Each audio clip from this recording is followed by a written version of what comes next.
महाराष्ट्रातल्या स्वयंपाकघरात अन्नपदार्थांमध्ये कितीही विविधता असेल, पण एक पदार्थ असा आहे जो सर्व ठिकाणी सारखाच आहे. किंबहुना हा पदार्थ जेवणात नसेल तर पोट भरल्यासारखं वाटतच नाही.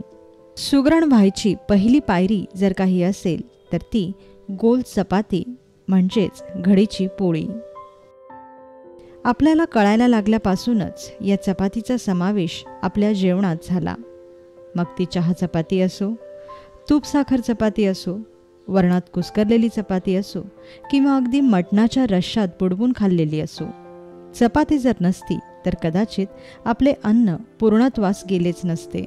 स्वयंपाकाचा श्रीगणेशा या सदरात आज आपण बनवणार आहोत सर्वांची आवडती चपाती, अर्थात घडीची पोळी.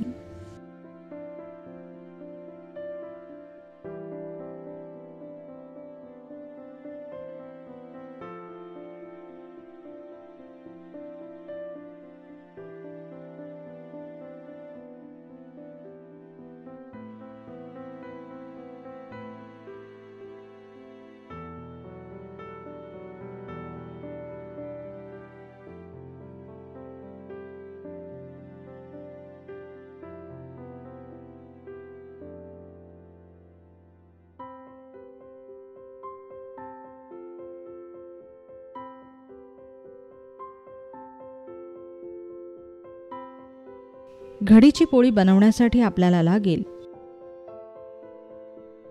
2 वाट्या गव्हाचं पीठ, चवीपुरतं मीठ आणि गरजेपुरतं तेल. सर्वप्रथम वाडग्यात पीठ काढून घ्या.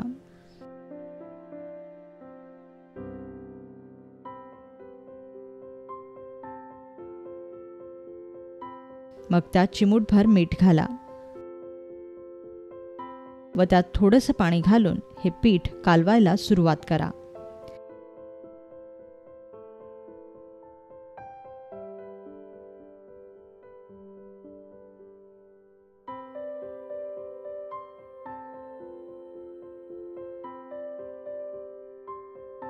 हळूहळू पाणी घालत सर्व पीठ छान कालवून घ्या.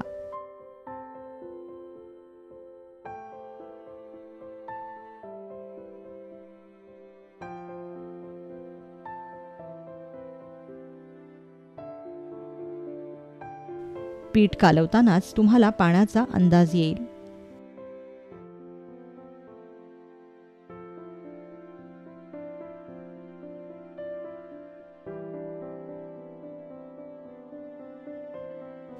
सर्व पीठ कालवून झालं की मग कणिक मळायला सुरुवात करा.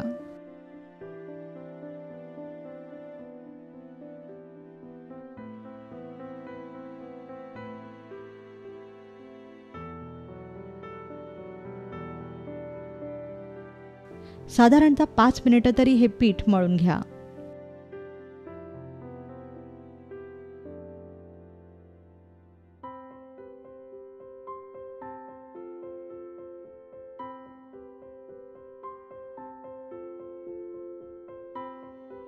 पाच मिनिटांनंतर पीठ मळून झालं की दोन्ही हातांचा उपयोग करून थोडं थोडं पाणी घालून या कणकेत पाणी जिरवण्याचा प्रयत्न करा.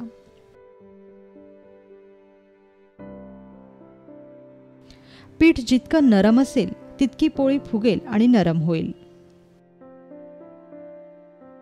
दोन्ही हाताच्या ठोशांनी पीठ छान नरम करून झालं की मग यात थोडंसं तेल सोडा व आणखीन 2 मिनिटं हे पीठ मळून घ्या.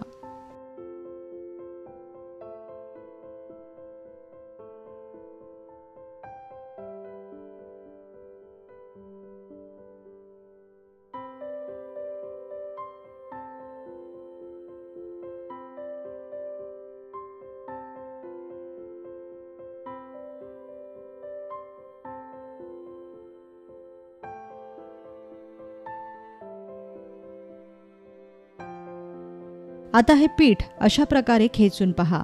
जर ते तुटले नाही तर समजा पीठ तयार झालं. पिठाच्या या गोळ्यावर कापड झाका व 10 मिनिटं हे पीठ मुरू द्या.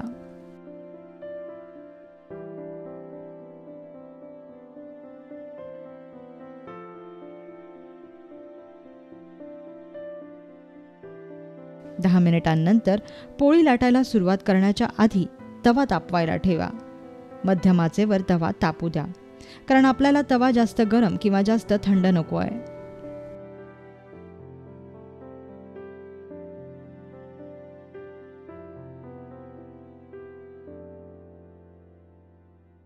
आता पिठाचा बारीक उंडा घ्या व सुक्या पिठात घोळवून घ्या.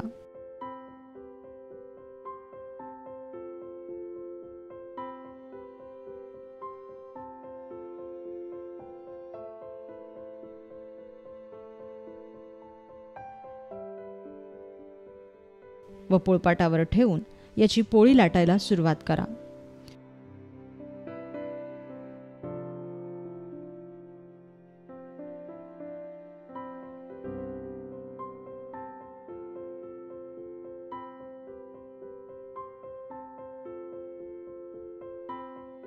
पुरी एवढी पोळी लाटून झाली की मग त्यावर तेलाचा हात फिरवा व पोळीची घडी करून घ्या.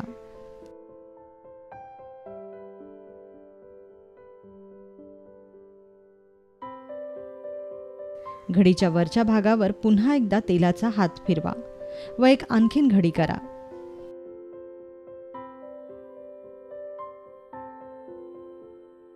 आता या त्रिकोणी उंड्याची पोळी लाटायला सुरुवात करा.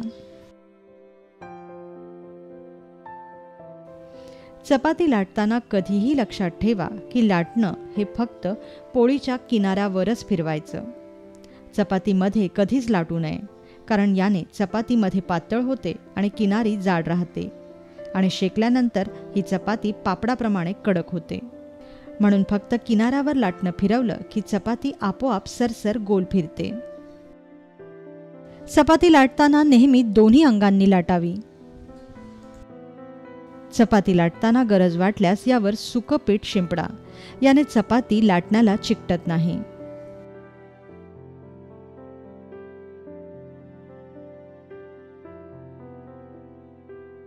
चपाती पूर्ण लाटून झाली की तवा किती तापलाय ते पहा.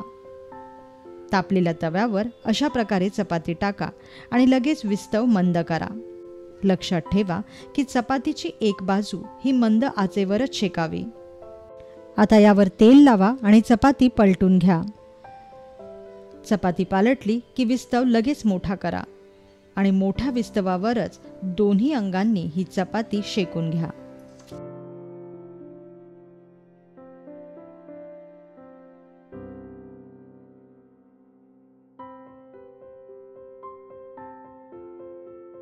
चपातीचे कड शेकण्यासाठी स्वच्छ कापडाचा वापर करा. चपाती लाटण्याप्रमाणे चपाती शेकण्याचेही तंत्र आहे. तवा योग्य तापला असेल तरच चपाती बरोबर शेकली जाते.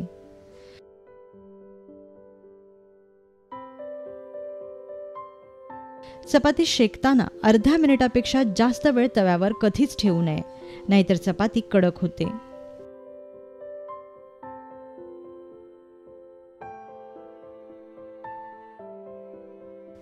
नवशिक्यांनी शक्यतो चपाती लाटणं व शेकणं ही क्रिया एकत्र करू नये.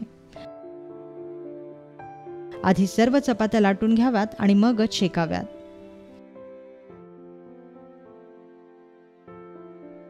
आणि सर्वात महत्त्वाचं, चपाती हा प्रकार असा आहे जो फक्त आणि फक्त सरावानेच जमतो. त्यामुळे कितीही कंटाळा आला तरी चपाती करणं कधीही टाळू नये, नाहीतर उत्तम चपाती कधीच जमत नाही.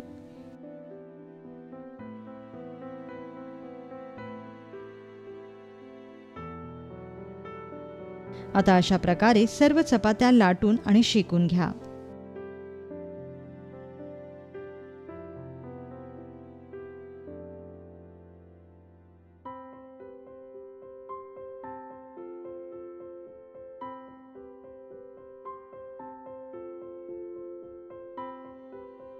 तयार झाली पारंपरिक पद्धतीची घडीची पोळी.